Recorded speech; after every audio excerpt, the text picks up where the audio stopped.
嘿，我的小伙伴，欢迎回到我们的频道。近2/3的双向情感障碍患者在生命中的某个阶段会被误诊。也许更令人不安的是，患者从第一次双向情感发作开始，直到接受双向情感障碍的治疗，平均需要10年的时间。这个治疗时间差是对双向情感障碍以及它如何在发作时表现出来的症状存在普遍误解的结果。是的，大家普遍厌恶讨论这种持续的心理障碍，尤其是当症状出现在年轻人身上时。在开始讨论边缘型人格障碍和双向情感障碍之间的区别之前，让我们先花点时间来说说这两个术语的含义。什么是双向情感障碍？在美国心理学会精神疾病统计诊断手册第5版和精神疾病统计诊断手册第5版的修订版中，双向情感障碍被定义为一组躁狂症和抑郁症交替出现的情绪障碍。这一组主要包括以下子分类：一型双向情感障碍在躁狂或轻躁狂发作和重度抑郁发作之间波动或经历这些发作的混合。二型双向情感障碍在这种情况下，患者在重度抑郁发作和轻度躁狂发作和病态性障碍之间波动。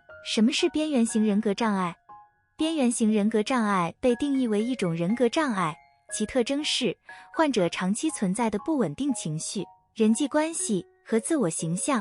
严重的边缘型人格障碍足以导致患者极端痛苦或干扰社会以及职业功能。这种疾病的症状包括自我伤害行为，比如赌博、暴饮暴食和药物使用；紧张或不稳定的关系，无法控制的发脾气，对自我形象、性别、目标和忠诚归属的不确定；改变自我挫败的行为，如打架、自杀姿态，或者长期的空虚和无聊感。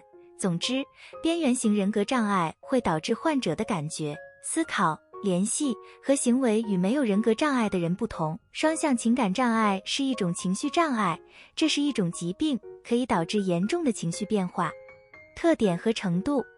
第一个主要区别是，双向情感障碍是一种原发性情绪障碍，而边缘型人格障碍是一种以长期人际关系障碍为特征的原发性人格障碍。因此，双向情感障碍出现在患者的情绪发作期，期间有平衡的间隔，称为基线情绪区。因此，双向情感障碍的症状被定义为偶发性的。边缘型人格障碍是指症状在情绪状态下持续存在，作为双向类型的基线情绪区。所以，如果不考虑情绪状态，患有边缘型人格障碍的人看上去似乎是愉快的、平静或镇定的。边缘人格通常被定义为一种患者持续的、纠缠的、混乱的人际关系和自我形象。治疗方法的差异。在控制病情的治疗方法中，大多数双向情感障碍患者需要终生治疗，这通常涉及情绪稳定剂、抗精神病药和抗抑郁药等药物。双向情感障碍患者可以从治疗中受益，从而更好地了解他们的状况，并建立应对策略。边缘型人格障碍患者通常需要长期治疗，特定类型的心理治疗被用来帮助患者管理冲动、痛苦或愤怒的感觉，以及对社会互动的情绪过度敏感。偶尔会使用药物来帮助患者缓解这些症状，但药物并不总是有用的，也不是治疗边缘型人格障碍的主角。短期住院有时是必要的，以应对危及个人安全和身体健康的危机时刻。症状的病因。边缘型人格障碍的症状和情绪变化的原因通常是由环境压力引发的，比如与爱人的分歧、情绪波动，而双向情感障碍可能在没有任何触发的情况下突然发生。睡眠周期。在躁狂和抑郁期间，双向情感障碍患者的睡眠周期会被严重打乱。边缘型人格障碍的人通常有规律的睡眠周期。